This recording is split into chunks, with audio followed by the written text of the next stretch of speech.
सबसे पहले all India मजलिस-ए-इत्तिहादुल मुस्लिमीन party के राष्ट्रीय अध्यक्ष शेर-ए-हिंद हमारे महबूब नेता जनाब बैरिस्टर असदुद्दीन ओवैसी साहब का बहुत बहुत धन्यवाद देता हूं कि इस छोटे से सिपाही को उन्होंने विधानसभा का टिकट दिया। मैं बताना चाहता हूं, आप लोगों को कहना नहीं चाहिए किसी पार्टी के बारे में, लेकिन मैंने बीएसपी में 8 साल ईमानदारी से मेहनत की। एक मैं जिला पंचायत का टिकट मांगने गया था तो बीएसपी ने उसके बदले मुझसे पैसा मांगा। ये बात मुझको नहीं कहना चाहिए, लेकिन मेरे दिल में है इसलिए मैं कह दूंगा। जबकि मैंने 8 साल समझ लीजिए अपने खून पसीने से उस पार्टी को सींचा। मैंने कहा मैं पैसा तो नहीं दूंगा क्योंकि मैं ईमानदार कार्यकर्ता हूं और ईमानदार नेता हूं। कभी मैंने दलाली मक्कारी नहीं की, गरीबों की सेवा करने का ही वचन लेकर मैं आया हूं। उन्होंने कहा कि आपको नहीं मिलेगा। मैंने कहा कोई बात नहीं, मैं चला आया। मैंने बैरिस्टर असदुद्दीन ओवैसी साहब को यूट्यूब पे सर्च किया, देखा, मुझे लगा ये ईमानदार लीडर है और है भी। इसका जीता जाता सबूत मैं हूं। मैंने पार्टी करीब 6 महीने 7 महीने पहले ज्वाइन की थी।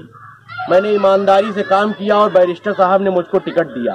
मैं पूरी जिंदगी मजलिस का कर्जदार रहूंगा और जब तक मेरे शरीर में सांस रहेगी मैं मजलिस का सिपाही रहूंगा। जीत हार कुछ भी हो वो ऊपर वाले के ऊपर है।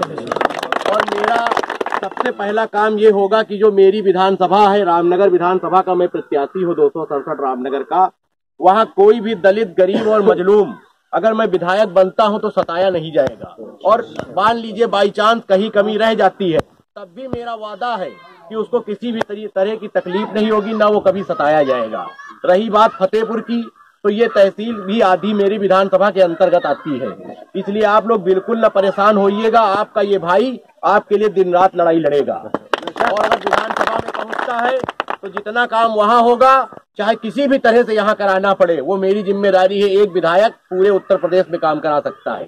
अगर उत्तर प्रदेश के किसी भी विधानसभा के क्षेत्र में किसी थाने में काम हो, अगर एमएलए मन लगा के कह दे तो एसओ के औकात नहीं जो काम न करे।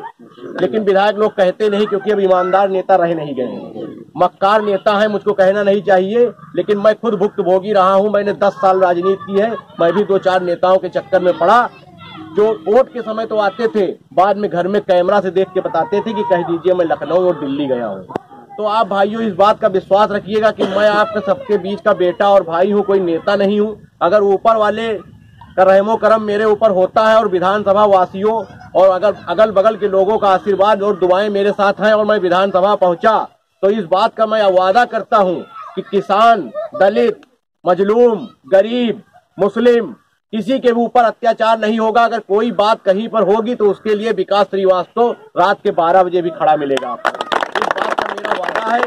बहुत ज्यादा बातें नहीं करनी है क्योंकि अब काम करने का वक्त आ गया है। बैरिस्टर साहब ने मेरे ऊपर विश्वास किया है। मैं रामनगर विधानसभा की सीट जीतकर उनके हाथ में दूंगा और हैदराबाद से जो आवाज निकलेगी वो विधानसभा के अंदर गूंजेगी। मेरे भाइयों, इसी के साथ सबको खुदा हाफिज।